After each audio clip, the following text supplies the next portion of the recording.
فلا یحلف الا باللہ، یعنی جو شخص اگر قسم کھانا چاہے وہ صرف اللہ تعالیٰ ہی کی قسم کھائے، اس کے علاوہ وہ کسی کی قسم نہیں کھا سکتا، نہ قرآن پاک کی، نہ کسی انسان کی، نہ کسی اور چیز کی۔ اور جو لوگ کہتے ہیں مجھے فلاں کی قسم، فلاں کی قسم، یہ سب ناجائز ہے۔ اس کو کس نے روایت کیا ہے؟ ابو داؤد اور سنن ترمذی نے۔ من کان حالفا فلا یحلف الا باللہ، رواہ ابو داؤد ترمذی، یعنی جو شخص بھی قسم کھائے وہ صرف اللہ تعالیٰ کی قسم کھائے۔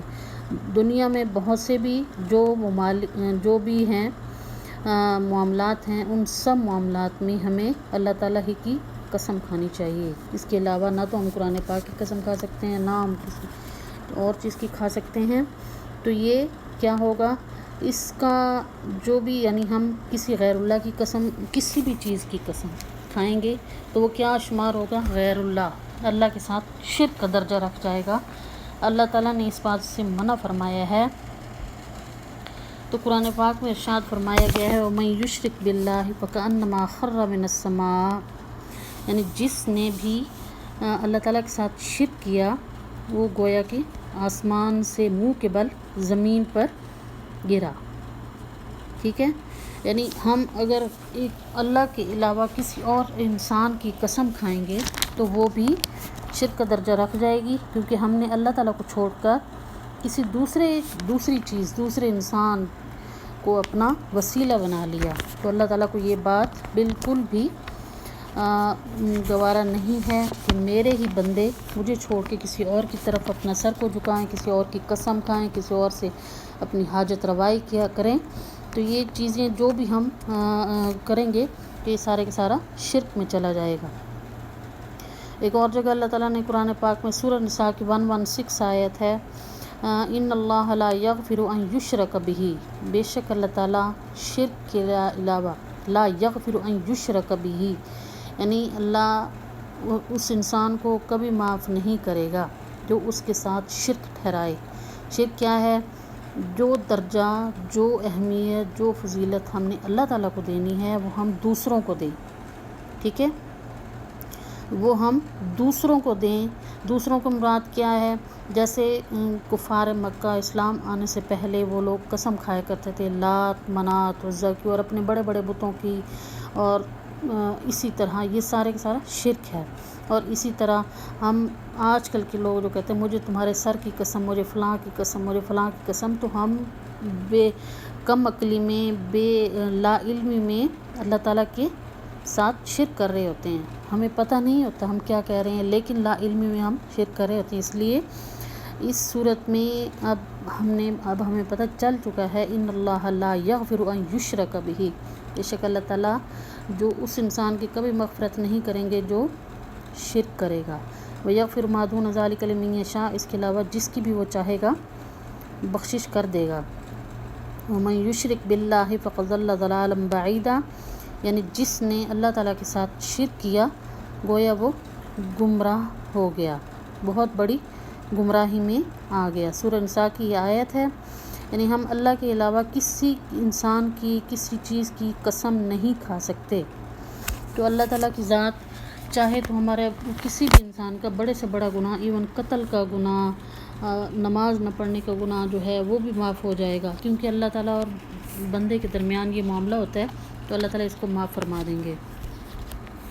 لیکن اگر ایک انسان بہت ہی گناہ گار ہے، جیسے بنی اسرائیل میں ایک تھا، اس نے 99 قتل کیے تھے، 99 لوگوں کو قتل کیا تھا، تو ایک دن اس کو ذہن میں آیا کہ مجھے توبہ کرنی چاہیے۔ وہ ایک عالم کے پاس کے اسے کہا کہ میں نے توبہ کرنی ہے اور مجھے کوئی راستہ بتاؤ۔ اس نے کہا، اس نے سب بتا دی، اس کو 99 قتل کیا۔ اس نے کہا کہ تمہارے لیے کوئی توبہ کی جگہ نہیں ہے، جاؤ۔ اس نے اس کو بھی قتل کر دیا۔ تو اس طرح پورے 100 ہو گئے۔ جب 100 ہو گئے تو پھر کچھ عرصہ ایسے رہا، پھر وہ بے چینی اس کے اندر آ گئی، اس کو اللہ تعالیٰ کی طرف سے ہدایت کا راستہ مل رہا تھا، تو اس نے پھر کسی اور کی طرف کیا، کسی اور عالم کی طرف کیا، بنی اسرائیل کا یہ واقعہ۔ تو اس سے کہا کہ مجھے اسی طرح میں نے 100 قتل کیے ہیں، پورے 100 قتل کیے ہیں، تو میں اللہ تعالیٰ سے معافی چاہتا ہوں، تو مجھے طریقہ بتاؤ۔ اس نے کہا کہ تم یہاں سے چلے جاؤ، کیونکہ ادھر سب تمہیں قاتل کے نام سے جانتے ہیں اور تمہیں تانا دیں گے، تمہیں گناہ گار سمجھیں گے، تم دوسرے فلاں شہر چلے جاؤ، اس شہر میں نہ تو تمہیں کوئی جانتا ہے، دوسرا تم وہاں جا کے تم جب رہو گے تو وہاں کا ماحول اچھا ہے، نیک لوگ رہتے ہیں، تو وہ تمہیں معاف کر دیں گے، یعنی تمہارے ساتھ اچھا ڈیلنگ کریں گے، تو تم اس طرح اپنی توبہ پر قائم رہ سکو گے۔ تو وہ راستے میں جا رہا تھا، تو جاتے جاتے ابھی آدھا راستہ کلیئر ہوا تھا، یعنی مڈ میں جیسے وہ پہنچا تو فرشتے، اس کی موت کا ٹائم آ گیا، جنت کے فرشتے بھی آ گئے، جہنم کے فرشتے بھی آ گئے۔ جیسے ہی وہ آئے تو وہ دونوں آپس میں لڑنے لگے۔ جنت والے کہیں کہ ہم لے کر جائیں گے کیونکہ یہ نیکی کے ارادے سے جا رہا تھا، جہنم والے کہیں نہیں ہم لے کر جائیں گے کیونکہ یہ اس نے 100 قتل کیے ہوئے تھے انسانوں کے۔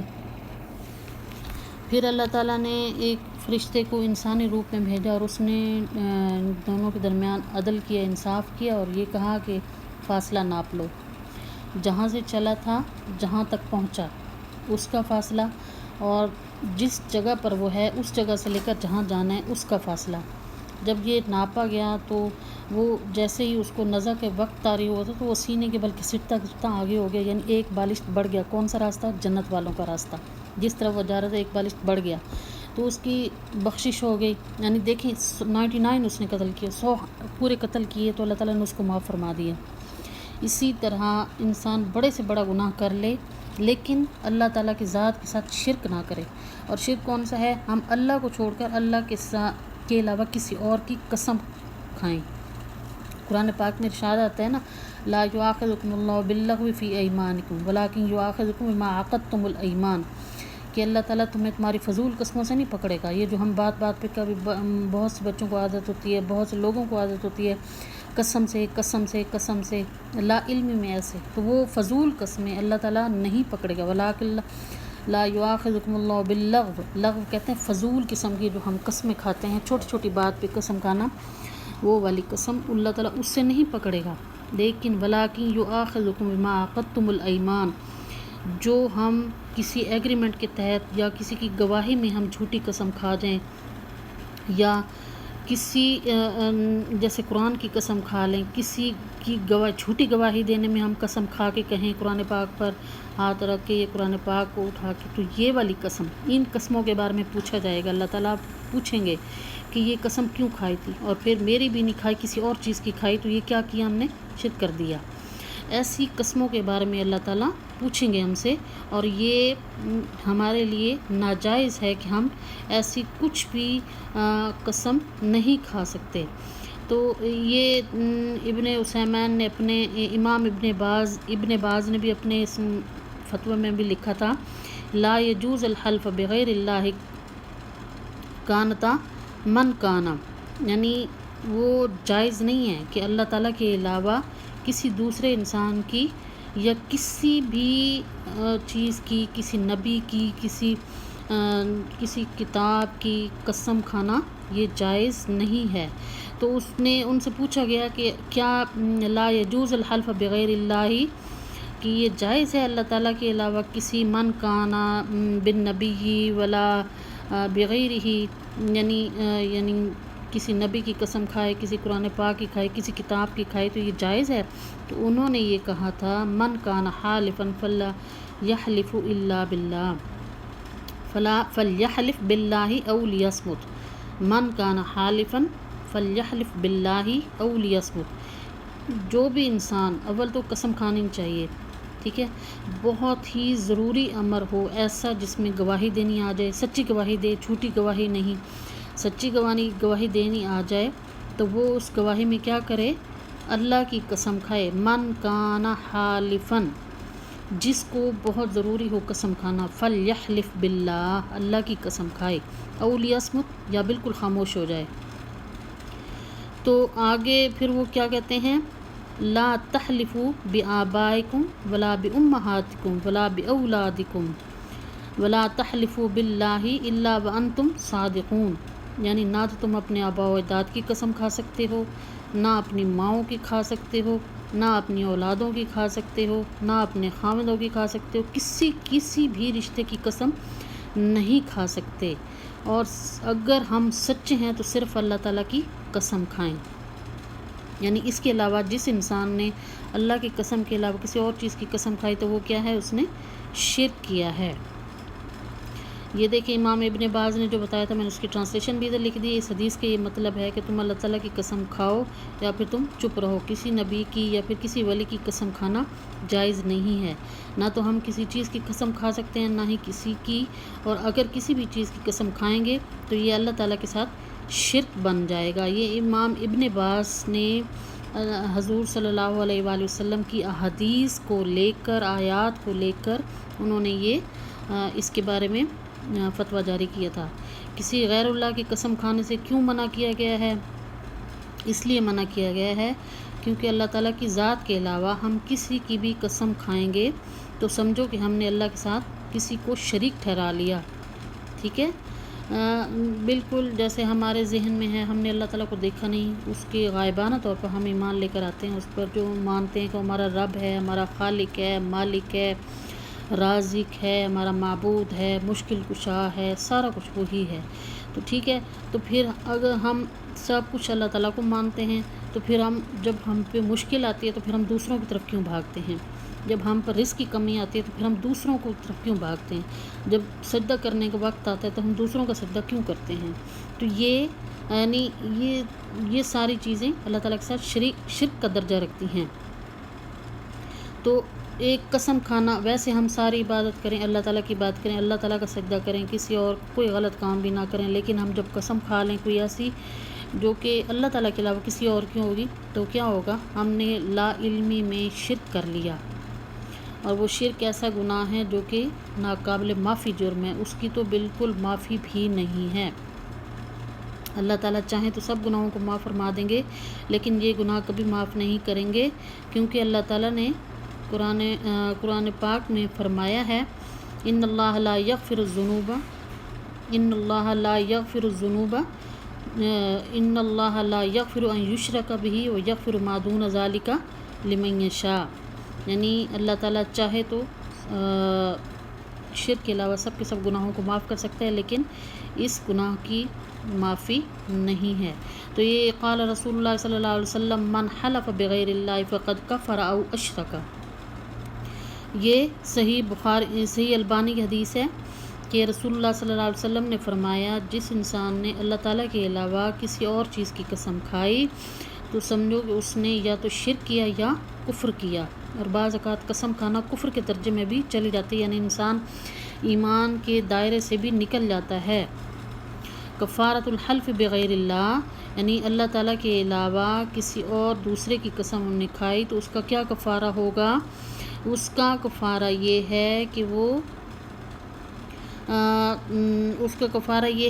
وہ اللہ تعالیٰ سے توبہ کرے، یعنی اللہ تعالیٰ سے معافی مانگے، توبہ کرے، سچی توبہ، کیونکہ اللہ تعالیٰ ان اللہ غفور الرحیم ان اللہ یحب التوابین، وہ بہت مغفرت کرنے والا ہے، بہت توبہ جو لوگ توبہ کرتے ہیں اس کی توبہ کو پسند کرتا ہے، اور وہ توبہ قبول کرنے والا ہے، اور ایسی توبہ جو کہ سچی توبہ، دوبارہ اس کو اس گناہ کی طرف لے کر ہی نہ آئے. تو اسی طرح آسمان دنیا میں، یعنی پہلا جو آسمان ہمیں ادھر سے نظر آتا ہے یہ پہلا آسمان ہے. اس پہلے آسمان پر ایک فرشتہ آتا ہے، صبح کے وقت منادی کرتا ہے. اللہ تعالیٰ خود یہ ٹائم جو ہے سحری کا ٹائم جو ہوتا ہے، اس ٹائم میں اللہ تعالیٰ خود تشریف لاتے ہیں آسمان دنیا پر، یعنی پہلے آسمان پر. ٹھیک ہے، وہاں پر ایک فرشتہ منادی کرتا ہے، اور منادی کرنے کے بعد وہ فرشتہ کیا کہتا ہے؟ وہ فرشتہ یہ کہتا ہے کوئی ہے رزق کا طالب، کوئی ہے گناہ گار، کوئی ہے توبہ کرنے والا، کوئی ہے کسی کی کوئی مصیبت ہو، کوئی مصیبت کا مارا، یعنی جس کو جو بھی مسئلہ ہوگا وہ آئے اللہ تعالیٰ سے توبہ کرے، آئے اللہ تعالیٰ سے رزق مانگے، اللہ تعالیٰ اس کو دینے کے لیے تیار ہیں. اسی طرح جب شام کا وقت ہوتا ہے تو اس وقت بھی اللہ تعالیٰ آسمان دنیا پر تشریف لاتے ہیں، اور ایک فرشتہ منادی کرتا ہے کہ آ جائے کوئی معافی مانگنے والا، آ جائے کوئی رزق کا طلبگار، آ جائے کوئی مصیبتوں کا مارا ہو، مصیبتوں کی خلاصی کے لیے دعا مانگ رہا ہے، یا کوئی اس کو کوئی مدد چاہیے، اللہ تعالیٰ اس کو مدد دینے کے لیے تیار ہیں. تو یہ ایک دعا ہے اللہم انی ظلمت نفسی ظلما کثیرا ولا یغفر الذنوب الا انت. یعنی اے اللہ میں نے اپنی جان پر بہت بڑے بڑے ظلم کیے، بہت زیادہ ظلم کیے. ولا یغفر الذنوب الا انت، کوئی بھی مجھے گناہوں کی بخشش نہیں کرے گا یا کرنے والا ہے سوائے تیرے. فاغفر لی مغفرۃ من عندک، یعنی میرے گناہوں کی بخشش کر اپنے پاس سے. ورحمنی، مجھ پر رحم کر. انک انت الغفور الرحیم، بے شک تو مغفرت کرنے والا مہربان ہے. تو یہ لازمی یہ والی جو دعا ہے یہ سب کو پڑھنی چاہیے. اللہم انی ظلمت نفسی ظلما کثیرا ولا یغفر الذنوب الا انت فاغفر لی مغفرۃ من عندک وارحمنی انک انت الغفور الرحیم. حسبی اللہ ونعم الوکیل، نعم المولا ونعم النصیر. تو یہ ساری دعائیں جتنی بھی ہیں یہ سب ہمیں پڑھنی چاہیے اور اللہ تعالیٰ سے معافی مانگنی چاہیے. بلکہ رات کو سوتے وقت سورہ کافرون پڑھ کر سونا چاہیے، کیونکہ وہ ایک ایسی صورت ہے جو کہ اللہ تعالیٰ کے خلاف جو کفار مکہ شرک کرتے تھے اس کی نفی کرتی ہے. تو وہ سورہ کافرون پڑھ کر سونے سے یہ ہوتا ہے کہ جو بھی ہم دن کے وقت غلط سلط الٹی سیدھی باتیں الٹی سیدھی قسمیں ہم اٹھاتے رہتے ہیں تو وہ صورت جو ہے وہ ہمارے اس گناہ کو بخشش کروا دے گی اللہ تعالیٰ سے انشاءاللہ العزیز. تو امید کرتی ہوں کہ آپ سب کو میری بات